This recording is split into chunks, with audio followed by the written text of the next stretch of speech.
ఈరోజు అనంతపురం నగరంలో జిట్పీ కార్యాలయంలో జ్యోతిరావు పూలే గారి 199వ జయంతి సందర్భంగా ఇక్కడ విగ్రహానికి పూలమాల వేయడం జరిగింది. అదేవిధంగా ఇప్పుడే పార్టీ ఆఫీస్లో కూడా అక్కడ కూడా మనం పూలహారం వేసి ఆయనకి నివాళులు అర్పించడం జరిగింది.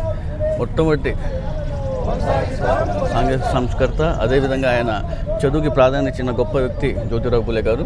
ఆయన సంవత్సరంలోనే అతని తల్లి కోల్పోవడంతో చిన్నప్పటి నుంచే చదువుపైన ఆసక్తి చూపిన గొప్ప వ్యక్తి జ్యోతిరావు పూలే గారు. అదేవిధంగా వాళ్ళ ఇంట్లో కరెంట్ లేకపోయినా కూడా ల్యాంటిన్లో చదువుకున్న వ్యక్తి జ్యోతిరావు పూలే. అదేవిధంగా 7 సంవత్సరాల్లోనే ఆయన ప్రాథమిక విద్యని పూర్తి చేసుకొని మళ్ళీ ఉన్నత చదువుల కోసం ఆయనకి వాళ్ళ తండ్రి గారి కోసం వ్యవసాయంలో ఇబ్బంది అవుతుందని చెప్పి వ్యవసాయ రంగంలో పోయిన జ్యోతిరావు పూలే గారికి అప్పుడే చదువు పూర్తిగా మానేయడం జరిగింది. ఆయనకి ఎక్కువ చదువుపైన ఆసక్తి ఉండడంతో ఒక ముస్లిం టీచర్ గమనించి మళ్ళీ చదువును కొనసాగించాలని చెప్పి మళ్ళీ విద్యా సంస్థలు చేయడం జరిగింది. అది చేరిన తర్వాత ఆయన ఎక్కువ విద్యకి ప్రాధాన్యత ఇచ్చి ఈరోజు మొట్టమొదటిసారిగా స్త్రీలకు కూడా, వెనుకబడిన వర్గాలకి స్త్రీలకు మన విద్య ఎంతో అవసరం అని చెప్పేసి అప్పట్లో పూణేలోనే దేశంలోనే మొట్టమొదటిసారిగా స్త్రీల కోసం ఒక స్కూల్ని కూడా ఏర్పాటు చేసిన గొప్ప జ్యోతిరావు పూలే గారు.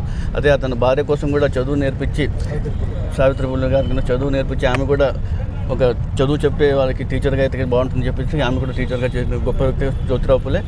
కార్యకర్తగా ఆయన అదేవిధంగా ఎన్నో సంస్థలు ఏర్పాటు చేసి ఈరోజు చదువుకి గొప్ప వ్యక్తిగా జ్యోతిరావు పూలే గారు. ఈరోజు మన భారతదేశంలో కూడా మన వైఎస్ జగన్మోహన్ రెడ్డి గారు కూడా ఆయన అడుగుజాడుగులు నడుస్తున్న విషయం కూడా మనకు తెలుసు. ఈరోజు బీసీలకు కూడా అత్యంతంగా ప్రాధాన్యత ఇచ్చిన గొప్ప వ్యక్తి కూడా మన జగన్మోహన్ రెడ్డి గారు.